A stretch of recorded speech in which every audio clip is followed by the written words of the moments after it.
Life is about adaptability and flexibility. Also, building on the momentum. In order for you to continue to shine, you're going to have to make sure not only that your platform is set, but you have to continue to build on that and to keep your staff and key personnel engaged while you're doing that.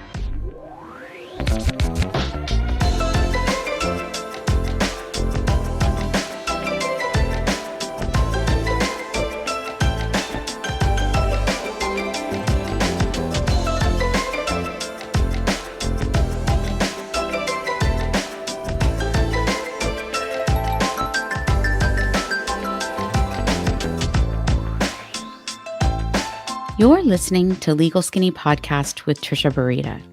I'm a 15-year licensed practicing attorney in the state of Texas. I created Legal Skinny because when I've been invited to do educational seminars on different subjects in employment law, employers and HR professionals would often ask me, where can they find out a little more information on this or a little more information on that? Look, I get it. There's a lot of resources out there, but sometimes it's confusing and people are so busy. Sometimes people have only 30 or 15 or maybe even 5 minutes in their day to devote to learning something new. On this podcast, you'll hear me have discussions and interviews on topics relevant to employers.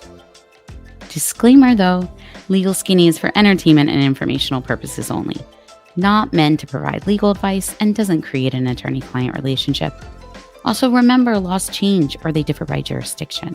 So this is not a substitute for seeking legal counsel in your jurisdiction on the current law applicable to you. Sometimes, and actually more often than not, there's a point when businesses are faced with a culture issue in the company that can have both legal, political, and PR-related issues intertwined. Today, my guest is the Honorable Jacquie Baly. She's the president of Bally Projects, has been a leader in the Houston region's business and policy communities for decades. She began her career as a city and regional planner for numerous entities, then served as Governor Rick Perry's appointee on water and wastewater issues, and Mayor Pro Tem for the city of Sugar Land. Ms. Bally founded Bally Projects with the objective of providing government affairs and media relations services to clients. Recently, Ms. Bally serves as an advisor to Governor Greg Abbott on higher education issues.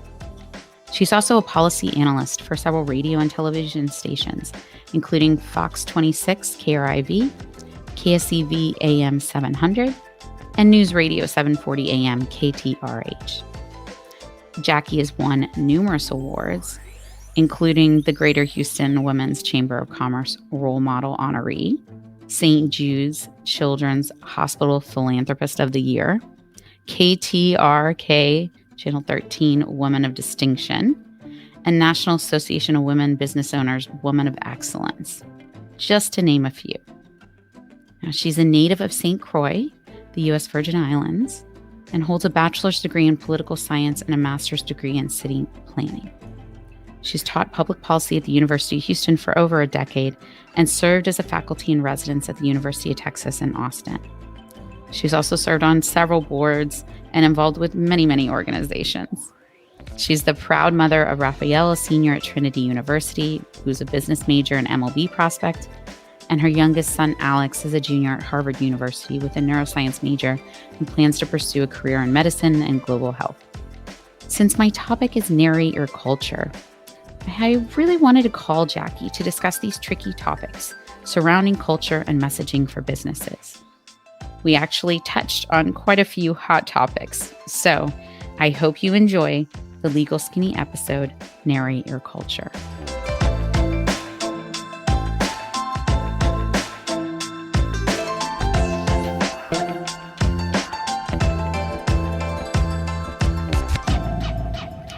Welcome, Jacquie, to the Legal Skinny podcast. Thank you for having me. Well, I'm excited to have you. We've known each other for a while. Yes. So go ahead and tell my listeners a little bit about your business, what you do. Sure. I've had a consulting practice for over 2 decades now, and I help companies navigate through the political and PR process. I also help them with messaging. And my clients have ranged from private companies to governmental entities, to nonprofits. And we've just helped them define through different processes, especially if it's dealing with politics or public policy. That's great, because that's exactly why, of course, I wanted you here. I'm a big fan of your messaging ideal, and I wanted to talk a little bit about messaging for business owners, employers, their vision in general. What are the pitfalls that you kind of see? Well, sometimes we're very rigid. You have to be very adaptable, very flexible. During this pandemic, that's a perfect example. Us doing this podcast, that is you as a lawyer, you're still getting your word out. Many people have had to turn to platforms like this to try to make sure that their investors and stakeholders are staying informed. And some people are just too rigid and they don't understand that. And life is about adaptability and flexibility. Also, building on the momentum. In order for you to continue to shine, you're going to have to make sure not only that your platform is set, but you have to continue to build on that and to keep your staff and key personnel engaged while you're doing that. I think that's interesting. So you and I are both moms. I have 5-year-old twin girls. Your boys are much older than that, but not the kind of what I would say definitely the next up and coming generation. And Thank you. do you think that the rigid that you're talking about, I mean, if you're going to appeal to these new generations, I mean, if you're not a little flexible, how are you going to get there? Right. You know, my two sons are gentlemen at this point, 22 and 20. And being a single mom for a long time, I have had to adapt, including making sure that I'm at PTA meetings for them while still covering board meetings for my clients. And it's important that you continue to juggle all things and make sure that they know that they see a person, a strong woman actually, to do something like that. I also didn't mention in my intro, but I teach at U of H, and I've done that for quite some time. And a lot of people don't understand this, but I feed and thrive off of the energy of my students. They come to hear me, of course, but I also get a lot from them because I will stay in my own world with people my age and dealing with business and other policy items. But the younger generation, they continue to have things that happen to them that a lot of us who are older would never even dream about or even imagine, or even their perception. It's really your environment and how you were raised determines how you perceive things. And so, of course, if you're younger, your perception is also different. Yeah, the consumption and just of information is interesting. I also feed off the energy of learning all the new stuff. I'm trying to stay up with the lingo, but it's hard. So okay, moving into like messaging as we're kind of talking about this, COVID-19 issues have been all over the workplace. Employers are frustrated. They're, struggling.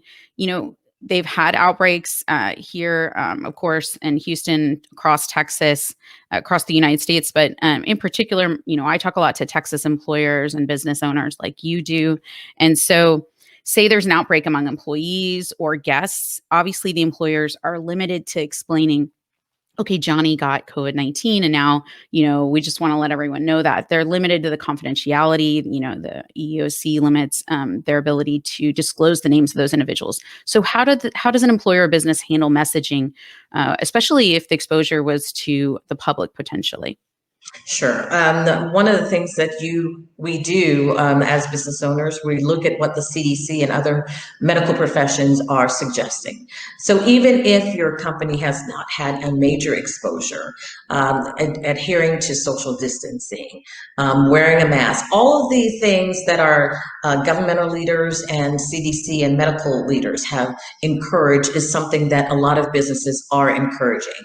And as far as exposure, if someone, suppose a CEO or president has learned of that, then they would have to, of course, ask their personnel to self-quarantine, just as you would if you were traveling somewhere and you felt you had the exposure there. But it's important to just make sure that you're adhering to the laws and the policies that a lot of our leaders are trying to make us adhere to make sure we get over this hump and over this pandemic. Yeah, And making sure that your team understands that that's why you're doing it. It's one thing to really continue your course but you want to make sure that they know that their safety and health comes first. Oh, I like that. That's an internal message to the team, and the training can kind of all follow along with that. Right. I mean, you're seeing so many people now. A lot of my clients, they're asking before you even come in they take your temperature. They make sure you don't have a fever. You have to wear a mask. You're sitting at the boardroom, but you're socially distanced. So there are many, many businesses that are making sure they're taking the necessary precautions. Yeah, I totally agree with that. So now everyone's always talking about COVID-19, but I kind of wanted to bring up something a little bit different as that I've seen in the news. Of course, my audience is primarily HR professionals and employers, and that's who I deal with on a regular basis, and who this podcast really is supposed to be speaking to.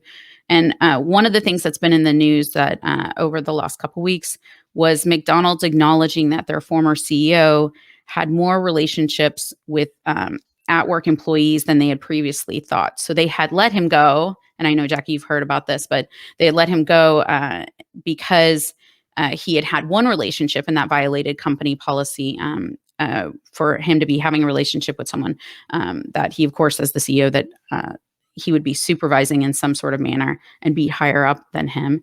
And they agreed to give him this sort of severance package. Now we're seeing this lawsuit come across where McDonald's is now saying, wait a minute, you weren't honest with us. There were a bunch of other relationships out there. I'm kind of wondering, why would an employer even go out there and put that message out there? Well, look, these days with telephones and so many other devices, it's pretty hard to keep things quiet, as we've been seeing in the news and in media. And many in the supervision or supervisory roles probably knew that there was a lot to the story, and there was a lot of evidence, a lot of pictures, maybe text messages, maybe written communication, some type of evidence of something that was done that was inappropriate that happened. And so to get ahead of that message and to say, look, we're taking ownership of this. We acknowledge that a mistake has happened, and now we're correcting that mistake. That is what you're seeing them attempting to do by taking ownership, by trying to be ahead of the message, by saying this may have happened, this is how we have corrected the decision. Because as we know, as humans, we make a lot of mistakes. But I think most importantly, what people look at is what lessons have you learned from that mistake, and what corrections or policies or changes have you made to make sure that this does not happen again? That's a really interesting point, because the ownership of it, does allow them to look like, hey, we discovered this. We're now saying, hey, if we had known this, we never would have agreed to give you this, severance package and let you go the way we did. Obviously, this is sensitive during still, I think in the midst of the Me Too movement, and many companies got messaging wrong and dealing with some of those issues, and many of them got it right, I think, or better than others. And so it's interesting that McDonald's took this approach. But I also think that there's going to be a lot more with this particular situation that has not been revealed, because even though they knew that this employer did something egregious or did something incorrect or unethical, for them to make the move, not only getting the message out, but then turning around and giving him the package. I believe you're going to see a lot more coming out of this story that we have not heard about yet. And so we'll have to be staying tuned to that one. Yeah, I kind of felt as soon as I saw that story, I was like, ooh, there's a lot more going on here than the initial put out. But of course, I'm sure they've got a great PR team, so they had a plan. And they had to make sure that they stood by their statements and their policies, and make sure that people knew that they felt it was incorrect. But there was probably something in his contract or other negotiations when he left that gave him certain rights as well. Yeah, so it'll play out some of it in the courts, of course, as well, which I'll be staying tuned to. Okay, so speaking of the Me Too movement, coming right off that Black Lives Matter movement, we've seen a lot of businesses put out statements when these these huge movements, all these emotions that the public's having about them one way or the other. And the businesses will just put out these sort of statements regarding the support or comments related to these matters. I'm kind of wondering, that's not my wheelhouse. Is that do anything for a company? Is it a good idea to do that? I have actually encouraged my clients not to remain silent. If you want to affect or do something about the social environment, then volunteer.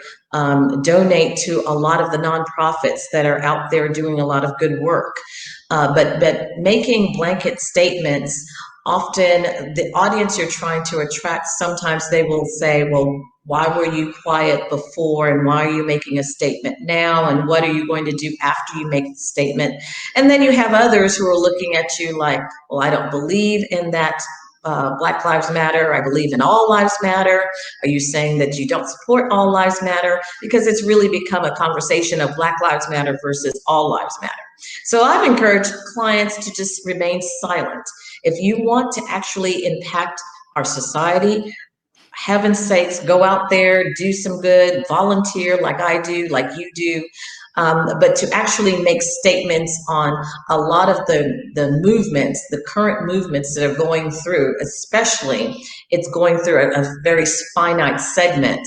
I don't think that would actually benefit you at all.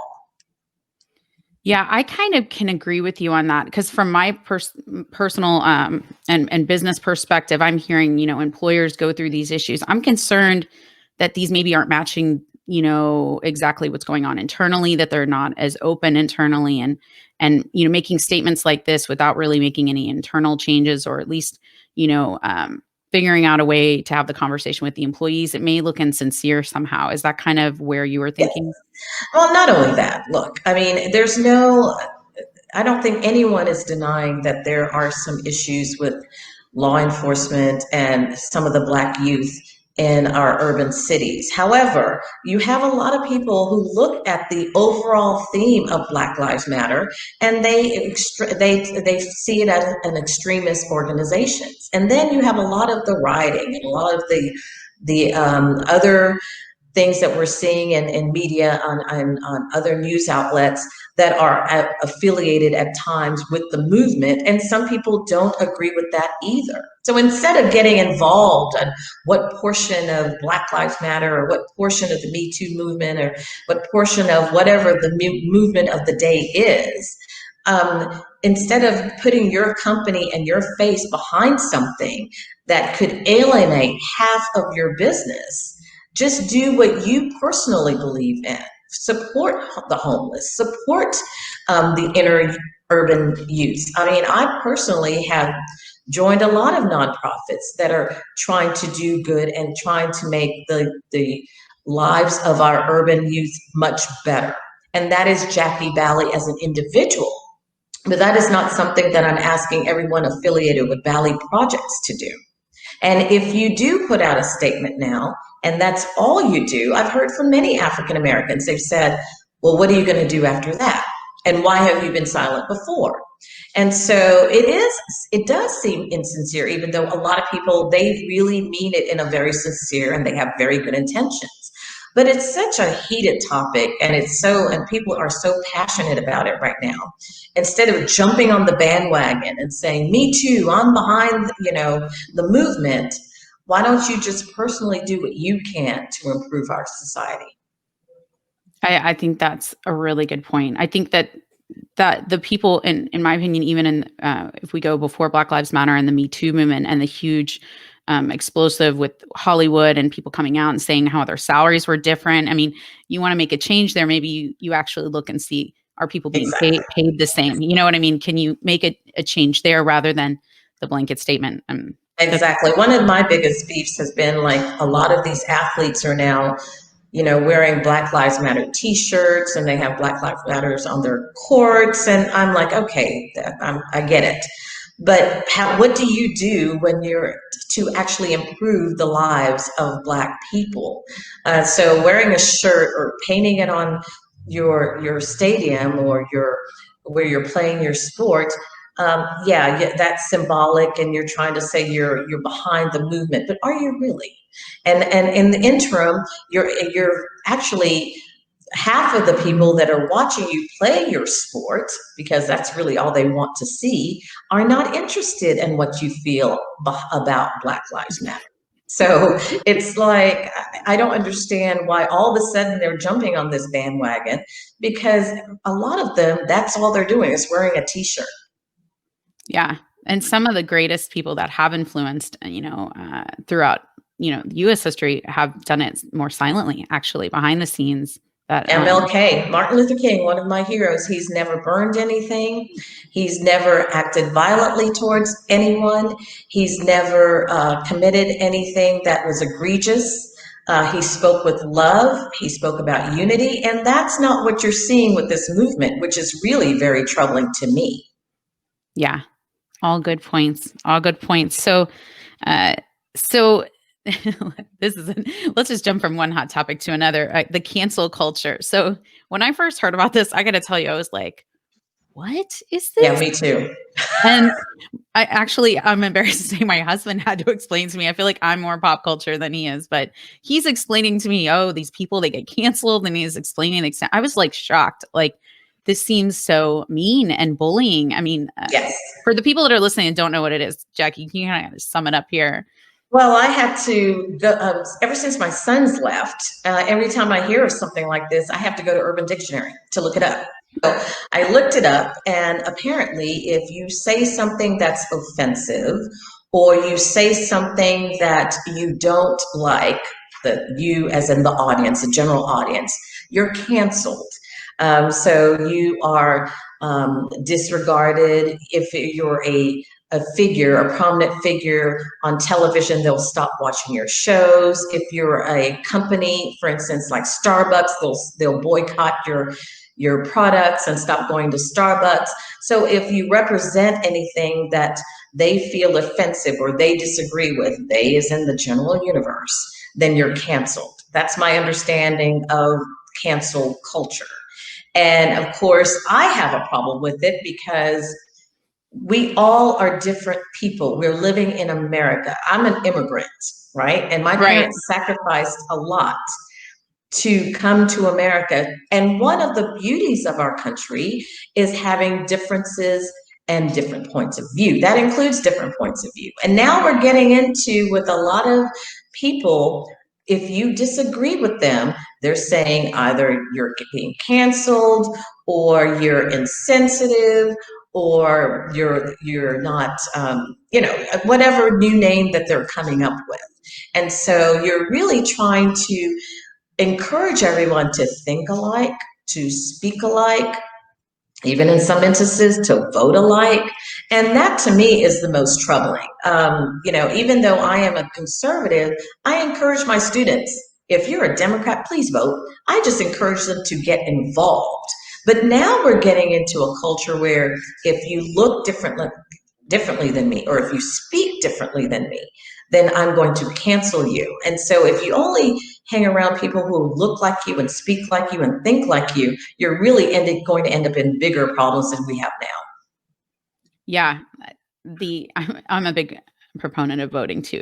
Especially if you have something to say, go say it, go Exactly. vote, go call people, go complain to them, go tell them what you think. There's plenty of representatives out there that are willing, and that's what they're paid to do, to listen to, all the issues out there. I think that's really good point. I think the cancel thing is so disappointing to me, because it's not, positive, and I enjoy more of a positive attitude and towards embracing the differences, just as kind of you put. So I think it's really in line with a lot of the negativity that we're seeing. I mean, even the protests we were talking about earlier, George Floyd and his family, they're very upset that a lot of these protests have turned into riots. So what started as supposed to be a peaceful protest, and supporting Black lives, how did that turn into burning buildings, attacking law enforcement officers, people who wake up every day to protect us? and business owners. And so a lot of this, what they say is supposed to be positive, it's really turning into a negative, and it's really showing us in a very bad light the direction that some of us are going in. Yeah. And, there's nowhere going to be where, we can't move forward, I guess, in a world of, certainly violence and hate. And I think Yes.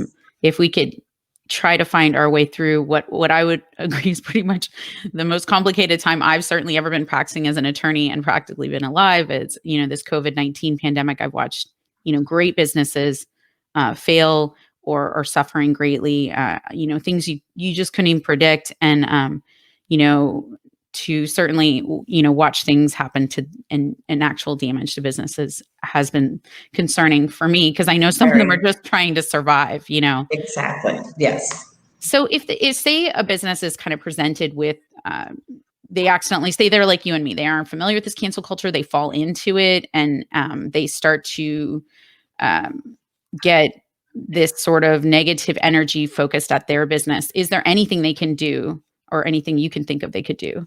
Sure. I mean, for instance, if you have a group of either your stakeholders or your staff members who believe in this, or you see some kind of negative energy that is brewing, it's first of all important as the leader to get the information, all the information, make sure that they understand you are open, but also make sure that you try to turn it into a positive.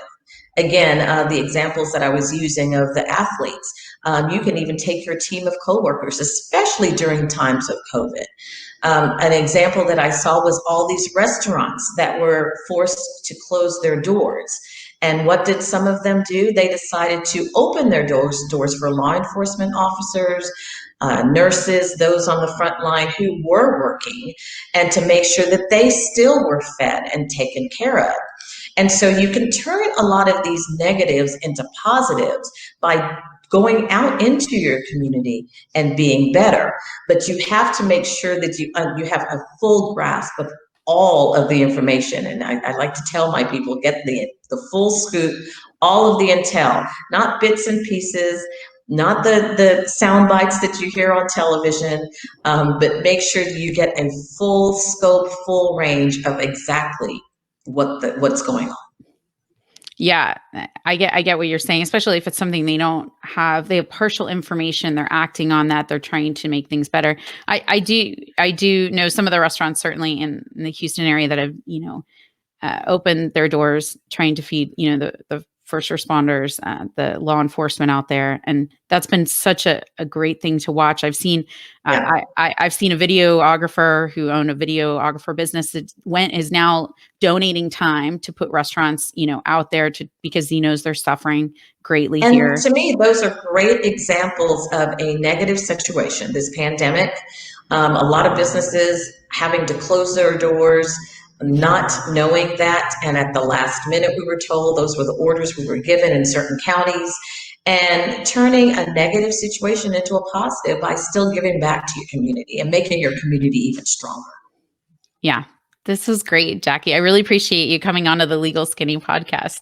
My pleasure. Thank you for having me. Do you mind if I do the rundown with you? Oh, please do. Okay. Beach or mountains? I think I know what you're going to say here. I'm a Caribbean girl. Beach. I knew that. Okay, Elvis or the Beatles? Elvis. Me too. No, yeah. I love the Beatles. How could you not like Elvis? I know, right? Okay, most influential book you've read? I am now reading, there was a book that I read on the Roosevelts, and it's literally called The Roosevelts, and it covered each Roosevelt, including Eleanor, and the impact that they've had on the political system. And a lot of us, when we think of the Roosevelts, we think of FDR, but Teddy really started everything, and FDR became just obsessed with his cousin Teddy, and that's how we got FDR. And then when FDR got into office, a lot of the policies that we're dealing with today were created in his administration.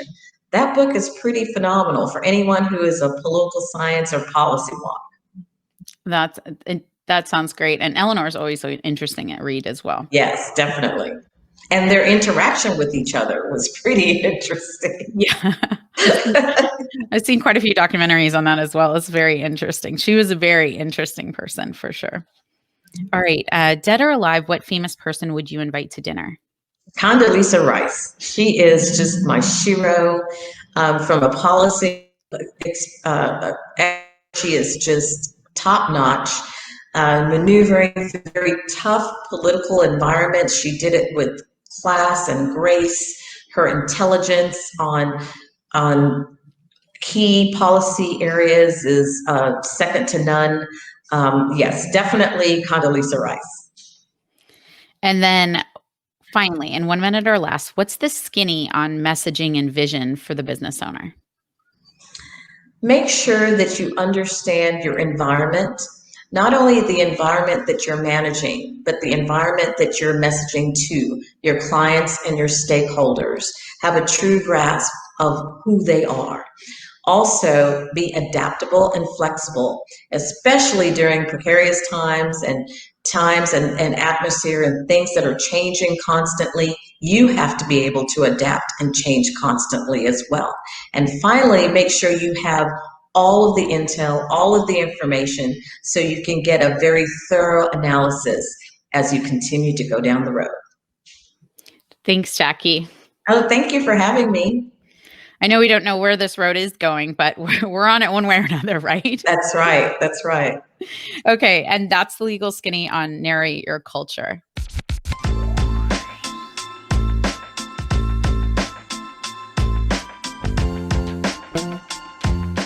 Thanks for joining us on this episode of the Legal Skinny podcast. Do not forget to subscribe to get future podcast episodes. Also, check out LegalSkinny.com to join our newsletter and get details on all the educational resources we offer the employer.